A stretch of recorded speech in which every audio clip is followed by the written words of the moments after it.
بمناسبة العيد التسعين للشرطة العراقية نقدم أحلى التهاني لهم لأنهم حماة الوطن الأول، وناخذ تهنئة من بعض عناصر الشرطة في داخل السيطرة. معانا العميد الحقوقي عامر أحمد العامري مدير سيطرة النجدة. مرحبا أستاذ.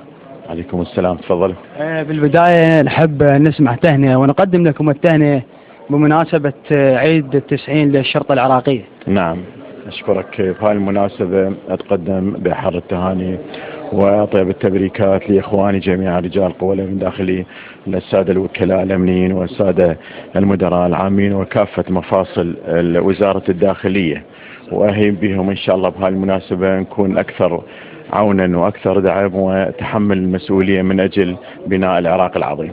كيف ترون واجبكم تجاه الشارع العراقي بما أنكم مدير للسيطرات في النجدة في بغداد؟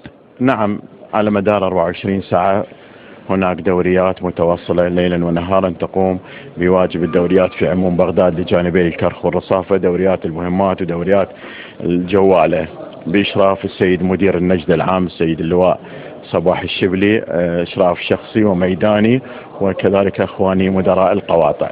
واجب هاي الدوريات تأمين المناطق، وخاصة أنتم عندكم بهاي الأيام إن شاء الله تأمين الحماية لإخواني الزوار الكرام الذاهبين إلى كربلاء المقدسة. دورياتنا موزعة على مدار 24 ساعة، خطة أمنية بالتنسيق مع بقية الأجهزة الأمنية. ما هو عملكم بعد خروج قوات الاحتلال الأمريكي؟ نشيد بإخواني رجال قوى الأمن الداخلي جميعا بتضافر الجهود والهمة العالية وتأدية الواجب بالشكل الصحيح والصورة المطلوبة، وإن شاء الله احنا نبقى عيون بغداد وتبقى النجدة العامة رجال بغداد، وإن شاء الله نأمن الحماية لكافة المواطنين. شكرا أستاذ. أشكرك. أعزائي المشاهدين الكرام، مثل ما رأيتم العميد اتكلم عن كيفية حماية أمن بغداد وهم العيون الساهرة على عملية بغداد. بعيد شرطة هذه المناسبة، ونهنئ كل منتسبينا والمدير النجدة العام ومدير السيطرة العام هذه المناسبة الكريمة. أحسنتم. كيف هو مجال عملك في داخل النجدة؟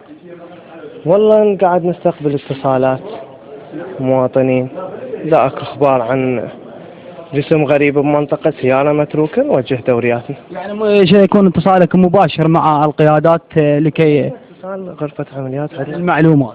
عندنا اتصالية. أحسنتم أحسنتم. وهني جميع منتسبي الداخلية والشرطة خاصة والنجدة ومدير النجدة العام المحترم والسيد عميد مدير السيطرة المحترم. أحسنتم وشكرا لكم. شكرا لكم.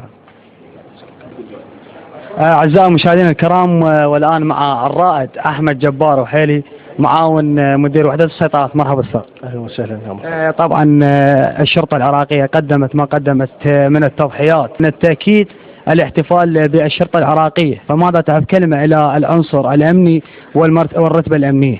حقا نبارك لهذا العيد لكافة قوى الأمن الداخلي ونسعى عيد الشرطة العراقية، ونعاهد شعبنا العزيز وعلى رأس دولة رئيس الوزراء المحترم أن نكون اليد الضاربة لبيد الدولة والعين الساهرة لحماية أمن مواطننا الكريم. كيف تعاملكم مع العوائل العراقية من داخل المركز؟ حقيقة نتعامل مع المواطن، تعرف احنا دوريات النجدة هو عندنا الواجب الأمني والواجب الخدمي. الواجب الأمني هو حماية أمن وسلامة المواطن وممتلكاته، والواجب الخدمي أنه إبداء المساعدة للحالات المرضية، حالات تبرع بالدم اللي يحتاجها المواطن بإمكانه أن تسعى 1 في أي وقت خلال 24 ساعة. دورياتنا موجودة سواء كانت حالة أمنية أو حالة إنسانية. بما نحن في مراسم زيارة ال40 الحسين عليه السلام، ما هي مراصدكم لزيارة ال40 أي من الناحية الأمنية والناحية المدنية؟ تم إعداد خطة من قبل قيادة عمليات بغداد، باعتبار مديرية النجدة من تشكيلات قيادة عمليات بغداد.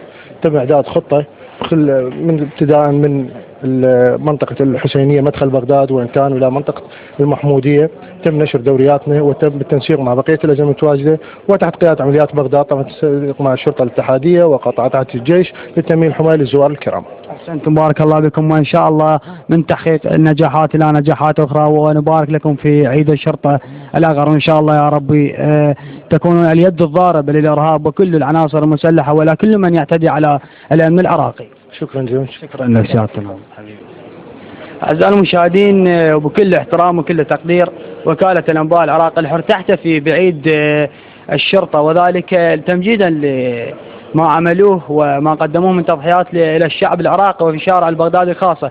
مش أكيد نلتقي بالملازم ونحب نبارك له ونهنيه في عيد الشرطة. بسم الله الرحمن الرحيم. نهن جميع الشعب العراقي وبالأخص مفارقة الأمنية وعلى رأس دولة رئيس الوزراء بهذه المناسبة، وإن شاء الله نكون على حسن ظن الشعب العراقي أجمعين. أو شيء أكيد لدى العائلة الكريمة قدمت لك هدية بمناسبة عيد الشرطة، فما هي أفضل هدايا التي قدمتها لك العائلة؟ والله هي أفضل هدية الدعاء إلى الله سبحانه وتعالى بحفظ المفارق الأمنية، والهدية المادية تعرف يعني هي هدية جميلة من ضمنها الورود والهدايا الروتينية اللي نعرفها احنا. يعني العائلة قدمت لك هدية جميلة ارتضيت بها. أهم هدية هي الدعاء، دعاء الأم.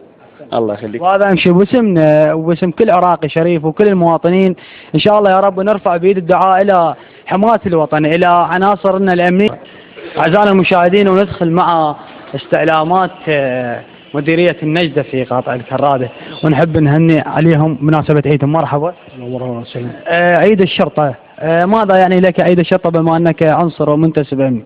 والله عيد الشرطة يعني عيد للشعب العراقي أولا وللشرطة عامة، خصوصا شرطة النجدة ومعروفة بأن هي فعالة بالشارع ودورها الأمني وضبط الأمن إن شاء الله، والعين الساهرة للمواطنين إن شاء الله. إن شاء الله. ما قدم لك البيت هدية بمناسبة عيدك؟ والله هو البيت طبعا فرحان. وقبل كل شيء وليس عيدك فقط، إنما عيد العراقيين طبعا، بما أنكم حامين لهذا البيت العراقي. بالنسبة للبيت طبعا فرحان لأن يكون عندنا شرطة، والشعب العراقي كله فرحان بعيد الشرطة، وإن شاء الله نكون شوكة بعين الإرهابيين. إن شاء الله يا رب نرفع ايدينا بالدعاء وناخذ عنصر أمني آخر. مرحبا. مرحبا. شلون الصحة؟ عيد الشرطة. على الشرطة إن شاء الله يدوم الأمان إن شاء الله على جيش الشرطة العراقية، ونعيش بأمان وازدهار إن شاء الله. إن شاء الله يا رب يحميك ويحفظك من كل مكروه ومن كل شر. أهلا وسهلا. ماذا تحبين تقدمين تهنئة بمناسبة العيد 90 للشرطة العراقية؟ نهنئ الشعب العراقي ونهنئ رئيس الوزراء نور المالكي، وأيضا نهنئ اللواء صباح الشبلي مناسبة عيد الجيش، ونكون أوفياء خدمة الشعب، والقسم اللي قسمناه إن شاء الله نكون بمكانه. نلتقي مع النقيب مهند فنقول له مرحبا. يا أهلا وسهلا بك. كل عام وأنت بخير بمناسبة عيد الشرطة 90، يا رب التوفيق. الله يبارك فيك، وانتم بألف خير، وبشعبنا العزيز بألف خير، وإن شاء الله يكون عيد على العراقيين بالأمان والصحة الدائمة إن شاء الله. ماذا يعني لك عيد الشرطة؟ والله عيد الشرطة يعني عيد العراقيين، مو بس الشرطة العراقية، وإن شاء الله نكون عند حسن ظن المواطن ونقدم أفضل الخدمات إلى بكل جوانب الحياة. بماذا تعاهدون الشارع العراقي والحكومة الحالية؟ والله نعاهد شعبنا العراقي أولا، ونعاهد دولة السيد رئيس الوزراء والسيد العام المحترم أن نكون جنود أوفياء ونخدم شعبنا بما هو أفضل بكل جوانب حياتهم. إن شاء الله يا رب التوفيق لكم يا شرطتنا العراقية، وإن شاء الله يا رب العين الشوكة في عيون الإرهاب.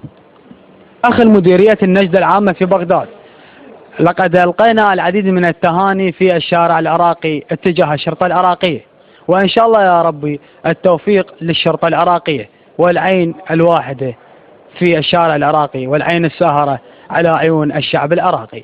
ضياء السنيور، وكالة